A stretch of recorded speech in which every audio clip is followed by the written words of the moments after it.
She was never afraid of the dark, until the only light she trusted had to let her go. Mini alien girl feared the human would devour her, but things took an unexpected turn. When the sky burned red that evening, the little alien girl hid beneath the fractured wing of her crashed pod. Smoke rose into the twilight like dark ribbons, and her tiny heart hammered against her chest. She was no taller than a human child's knee. Her translucent blue skin glowing faintly, eyes wide and shimmering like twin galaxies. She had heard stories about this planet, Earth, a savage world where towering flesh-eaters called humans ruled. She had crash-landed alone. Her ship's distress beacon had died with the last spark of its power cell. Her mother's voice, once so comforting through the communicator, was gone, replaced by silence. The girl curled tighter into the wreckage, trembling, whispering to herself in her own tongue. "They will find me. Mama will come. Don't let the humans see me." But the forest around her creaked with life. Insects hummed, leaves whispered in the wind, and far away, footsteps. Heavy ones. She froze. The ground trembled slightly with each step, and soon she saw him. A tall figure with a lantern in one hand, its orange glow cutting through the dusk. Human. His clothes were tattered, boots muddy, and his face, tired, stubbled but strangely kind, turned toward the smoke trail from her crash. She gasped and pressed her hands over her mouth. Humans ate what they didn't understand. Her mother had said so. They cooked creatures smaller than them and called it meat. She was meat. The man crouched near the wreck. His voice was low, rough from shouting perhaps, but there was no cruelty in it. "Hello. Is someone hurt?" The girl didn't move. Her glow pulsed faster, betraying her fear. The man noticed the faint blue light flickering under the wreckage. His brows furrowed and slowly he extended a hand. Not fast, not threatening. "It's okay. I'm not gonna hurt you," she whimpered.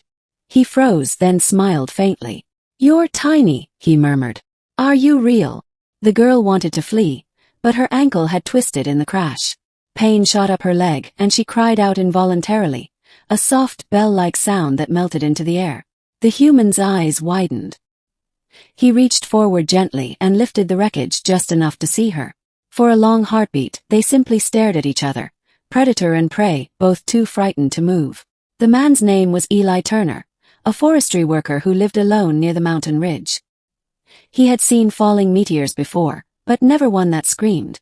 When he found the tiny alien, his world tilted. She wasn't a monster. She was a child, scared, hurt, and shivering in the cold. "Easy now," he whispered. "You're safe." The little alien didn't understand his words, but she understood tone, and something in his voice was soft, almost fatherly. Still, when he reached toward her, she flinched, pressing herself against the metal. He stopped, sighed, and instead set down the lantern beside her, its warmth spreading gently over the ground. Then, he unzipped his jacket and placed a piece of dried fruit on the soil between them. Food. Her stomach clenched painfully. She hadn't eaten since morning, but she hesitated. What if it was a trap? What if humans lured their prey with sweet things before devouring them? Eli noticed her distrust and quietly took another piece of fruit from his pocket. He popped it into his own mouth, chewed, and smiled reassuringly. "See, not poison." The little alien tilted her head, confused but curious. Slowly, she crawled forward on trembling hands and took the fruit. Her tiny fingers were translucent, veins glowed faintly like threads of light. She sniffed it, then nibbled. Sweetness filled her mouth. Strange but pleasant. Her fear loosened a little. Eli chuckled softly. "That's better." That night, he carried her home inside his jacket, cradled against his chest. She could feel his heartbeat, strong and steady. It reminded her of her father's, back on her homeworld of Sarathan, where the air shimmered with blue light and the sky never slept. When Eli reached his cabin, he lit a fire and placed her gently on the table. She looked around, fascinated and wary. Shelves filled with books, metal cups, old photographs and tools. The human world was rough but warm. Eli crouched beside the table, resting his chin on his arm. "You understand me at all, little one?" The girl tilted her head. Her large eyes blinked twice. Then she pointed at herself and said, "Leary." He smiled. "Leary. That your name?" She nodded. Then, hesitantly, she pointed at him. He tapped his chest. "Eli." "Lee," she repeated softly, her voice melodic. He grinned. That's right.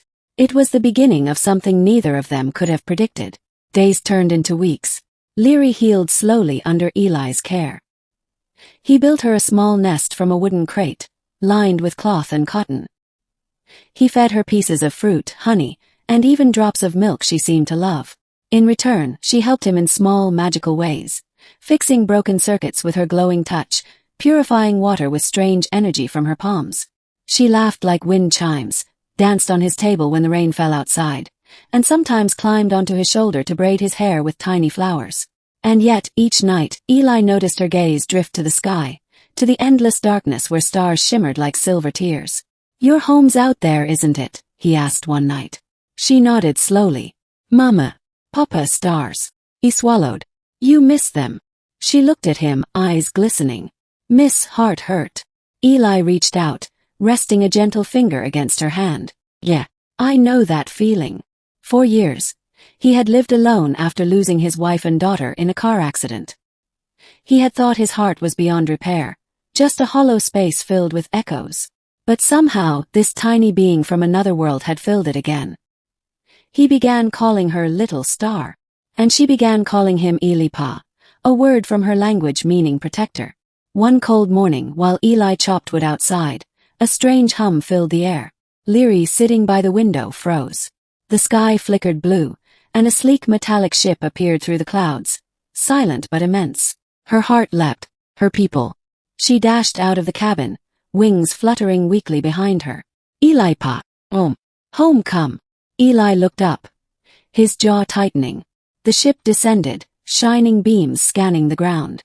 He could feel its power, its alien perfection. But then he noticed the way Leary's glow dimmed as she looked at him, torn between joy and sorrow. The beam hit the clearing, and two tall figures emerged, wrapped in silver armor. One of them, clearly female, shouted something in Leary's tongue. The little alien cried out, "Mama!" and ran forward. Eli's heart twisted. He should have been happy, she was finally safe. But the ache of losing her again was sharp as a blade. Leary's mother lifted her gently, inspecting her injuries, murmuring soothing words. Then she turned her cold, glowing eyes toward Eli. "You a human. You took her." Eli raised his hands. "I found her after the crash. I didn't mean any harm." The translator device on her wrist clicked and translated. "Humans consume lesser life. Why keep her alive?" He froze, realizing they believed the same horror Leary once did, that humans devoured the weak. "I didn't hurt her," Eli said firmly. "I took care of her. She's family." Leary squirmed in her mother's arms and pointed desperately at him. "No eat. Lepa good. If. Safe." Her voice cracked as she fought to be understood. "He saved Leary. He kind." Her mother's expression softened slightly, confusion flickering across her face. She turned to the second alien, a tall soldier. "Scan him." The soldier aimed a small orb that emitted blue light, scanning Eli's body and home. Moments later, it spoke in their language. No sign of harm. Nutritional traces consistent with fruit and milk only. No predation. Leary clung to her mother's neck, crying, "No, leave Elipa, please." Her mother hesitated. "Leary, he cannot survive where we live. You must come." "But he alone." Leary's tears glowed as they fell. "Elipa, heart hurt if I go." Eli stepped forward slowly. Hey, it's okay, little star." His voice trembled. "You need to go home. Your mama's here now." Leary shook her head violently. "No. Leary, stay." He smiled through the ache. "You don't belong here, sweetheart. You belong to the stars." She pressed her tiny glowing hands to his cheek, her voice breaking. "Elipa, heart, my home too." He couldn't breathe. Every wall he'd built to protect himself shattered with those words. Leary's mother lowered her gently to his palm, letting her say goodbye. "You gave her warmth," she said quietly through the translator. "For that I thank you. Few humans would have done so." Eli's throat burned. "She gave me more than I ever gave her." Leary cupped his finger, whispering, "Don't sad. Find you again. Promise." He chuckled weakly. "I'll hold you to that." Then the beam began to pull them upward. Leary's glow brightened as she reached out, fingers outstretched, her voice echoing. "Elipa, heart safe." He shouted over the wind. "Fly high, little star." The beam vanished. The ship rose into the clouds, leaving silence behind. Months passed. Eli returned to his old routines, chopping wood, fixing fences, making tea for two out of habit. The tiny nest still sat on his shelf, empty but untouched. He often found himself gazing at the stars, wondering if she was looking back. One night, while repairing the radio, a faint static filled the air. Then, a voice tiny and melodic. "Eli Pa, hear me." He froze. "Leary. Stars big, but I not forget. Miss you."